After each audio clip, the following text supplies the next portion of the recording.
आपका पड़ोसी आपका शत्रु है। आपके पड़ोसी का पड़ोसी आपका मित्र है। हम जैविक रूप से अपने नेटवर्क को जनजातीय भावनाओं के आधार पर मानचित्रित करने के लिए निर्मित हैं। हम उन लोगों पर भरोसा करते हैं जिनके साथ हम सामाजिक रूप से सहज महसूस करते हैं और जिनसे नहीं करते उनसे बचते हैं। अपने व्यक्तिगत भावनाओं को दिशा निर्देशन के लिए एक कंपास के रूप में उपयोग करते हुए। लेकिन ऐसे वातावरण में जहां सभी लोग समान सीमित संसाधनों के लिए प्रतिस्पर्धा कर रहे होते हैं, भावनात्मक मानचित्रण एक अविश्वसनीय मार्गदर्शक बन जाता है। व्यक्तिगत स्नेह पर निर्भर रहना आपके आसपास के लोगों के वास्तविक प्रोत्साहनों को छिपा सकता है, जिससे आप उन रणनीतिक परिवर्तनों के प्रति असुरक्षित हो जाते हैं जिन्हें आपने आते हुए नहीं देखा। वैश्विक कूटनीति से लेकर कॉरपोरेट संरचना तक संघर्ष को समझने के लिए एक अलग दृष्टिकोण की आवश्यकता होती है। मानव व्यवहार को संरचनात्मक ज्यामिति के दृष्टिकोण से देखते हुए ये विचारधारा लगभग 2300 वर्ष पहले प्राचीन भारतीय रणनीतिकार चाणक्य द्वारा उनके ग्रंथ अर्थशास्त्र में विस्तार से प्रस्तुत की गई थी, जो राज्य ग्राफ और शक्ति पर एक व्यापक मार्गदर्शिका है। चाणक्य ने तर्क दिया कि किसी नेता के बाहरी खतरों का प्रबंधन करने से पहले उसके अपने क्षेत्र की आंतरिक प्रणाली कार्यात्मक रूप से सुदृढ़ होनी चाहिए। यही सप्तांग मॉडल है संप्रभुता के 7 अंग। राज्य एक जीवित तंत्र है जहां कोष, सेना, प्रशासन और नेतृत्व गहराई से परस्पर निर्भर होते हैं। किसी एक अंग में कमजोरी पूरे तंत्र को असुरक्षित बना देती है। एक समृद्ध कोष बिना सेना के राज्य को एक आकर्षक लक्ष्य बना देता है। केवल जब ये आंतरिक तत्व संतुलित हो और केंद्र सुरक्षित हो, तभी एक राज्य अपनी सीमाओं से बाहर शक्ति का विस्तार कर सकता है। राज्य के बाहर के क्षेत्र में चाणक्य ने एक स्थायी वास्तविकता का अवलोकन किया। जहां भी सीमाएं और सीमित संसाधन मिलते हैं, वहां टकराव एक संरचनात्मक अनिवार्यता बन जाता है। इसे राजमंडल कहा जाता है या मंडल सिद्धांत। केंद्र में होता है विजिगीषु, वह महत्वाकांक्षी शासक जो अपनी सुरक्षा और प्रभाव का विस्तार करना चाहता है। क्योंकि विस्तार बाहर की ओर बढ़ता है, इसलिए निकटतम पड़ोसी पहला अवरोध बनता है। निकटता एक स्वाभाविक प्रतिद्वंद्विता उत्पन्न करती है, जिससे यह समीपस्थ राज्य एक संरचनात्मक शत्रु बन जाता है या अरे।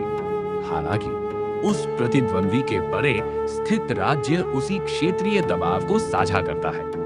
यह समान हित उन्हें केंद्र के साथ संरेखित करता है, जिससे मंडल में एक संरचनात्मक सहयोगी बनता है या मित्र। ये भूमिकाएं साझा मूल्यों से निर्धारित नहीं होती, बल्कि भौगोलिक स्थिति और तत्काल पड़ोस से परे स्थान के लिए प्रतिस्पर्धा की तर्कसंगतता से निर्धारित होती है। चाणक्य ने विशेष प्रकार के पात्रों की भी पहचान की, जैसे मध्यमा राजा, जो केंद्र, राज्य और उसके प्रतिद्वंद्वी दोनों की सीमाओं पर स्थित होता है। मध्यमा के पास दोनों पक्षों में निर्णायक हस्तक्षेप करने की क्षमता होती है। फिर होता है उदासीन या तटस्थ राजा। उदासीन वह शक्ति है जो तत्काल संघर्ष क्षेत्र से काफी दूर स्थित होती है, क्योंकि उसके पास अत्यधिक सैन्य और आर्थिक शक्ति होती है और वह केंद्रीय शक्तियों के साथ कोई सीमा साझा नहीं करता। इसलिए वह एक महत्वपूर्ण रणनीतिक प्रभाव की स्थिति में होता है।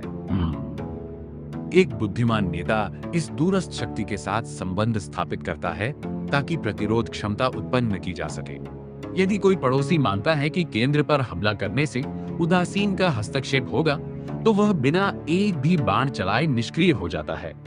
एक बार मानचित्र स्पष्ट हो जाने पर चाणक्य ने इसके भीतर खिलाड़ियों को प्रबंधित करने के लिए एक विशिष्ट उपकरण भी प्रदान किया।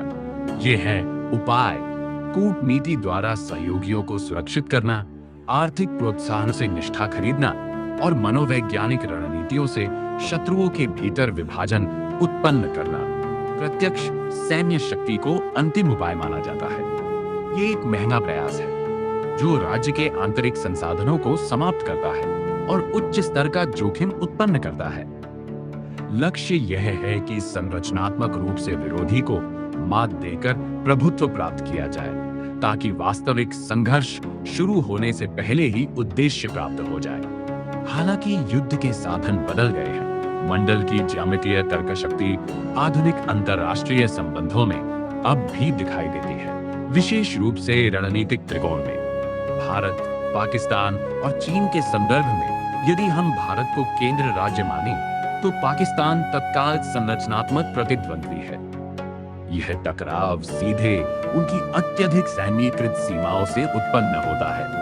उत्तर में चीन एक अन्य प्रमुख प्रतिद्वंद्वी के रूप में कार्य करता है, जिसके विस्तारवादी लक्ष्य उसी सीमाओं पर समानांतर दबाव उत्पन्न करते हैं।